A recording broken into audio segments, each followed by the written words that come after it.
Social মিডিয়ায় reel বানাতে গিয়ে এক যুবতী শিব ঠাকুরের মূর্তির ওপর উঠে ভিডিও করেন বলে অভিযোগ। ভিডিও সমাজ মাধ্যমে ভাইরাল হতেই নিন্দার ঝড় চারিদিকে। ধর্মীয় ভাবাবেগে আঘাতের অভিযোগে আজ মন্দিরের বিশেষ অভিষেক ও পুজো অনুষ্ঠিত হচ্ছে। ক্ষীরপাই বড়মা মন্দিরে ঘটে যাওয়া একটি ঘটনায় উত্তেজনা ছড়িয়েছে এলাকায়। অভিযোগ, এক মহিলা শিবের বুকে পা রেখে অশালীন রিল তৈরি করে সামাজিক মাধ্যমে প্রকাশ করেছেন, যা হিন্দু ধর্মের ভাবাবেগে আঘাত করেছে এবং দেবদেবীর প্রতি চরম অসম্মান প্রদর্শন করেছে। ঘটনার প্রতিবাদে ক্ষীরপাইয়ের সাধারণ মানুষ ও বড় মায়ের ভক্তরা একত্রিত হয়ে বৃহস্পতিবার ক্ষীরপাই পুলিশ ফাঁড়িতে লিখিত অভিযোগ দায়ের করেন।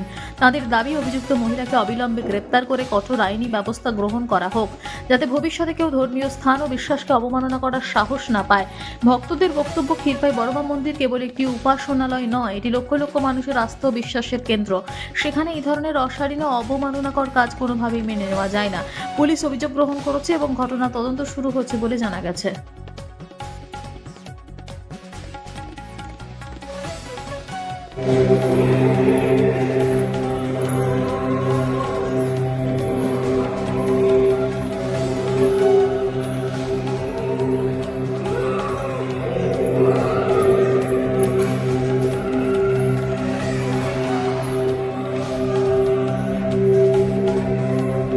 আমরা ক্ষীরপাই সনাতনী নাগরিকবৃন্দ কালকে দেখলাম যে একটা সোশ্যাল মিডিয়াতে একটা ভিডিও ভাইরাল হয়েছে, যে মহিলাটি কাত্তান হাতে নিয়ে বড় মায়ের মন্দির চারপেশ ঘুরে একদম বাবা ভোলানাথের গায়ের উপর বুকের উপর পা দিয়ে রিলস বানাচ্ছে।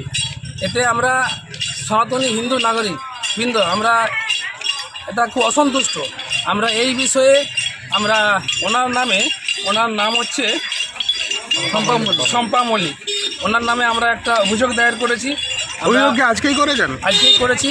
আমরা প্রশাসনের কাছে এই অনুরোধ করব যাতে ওনার বিরুদ্ধে স্টেপ নেওয়া হয় বা আইনত ব্যবস্থা নেওয়া হয়, আইনানুগ ব্যবস্থা নেওয়া হোক এবং কর্তৃপক্ষকে জানাবো যাতে কর্তৃপক্ষ এই বিষয়টির উপর মন্দির কর্তৃপক্ষ এই বিষয়টির উপর লক্ষ্য নজর রাখেন বা আগামী দিনে যাতে এরকম ঘটনা না ঘটে তার অনুরোধ জানাই। আপনার নাম? আমার নাম শান্তি অধিকারী।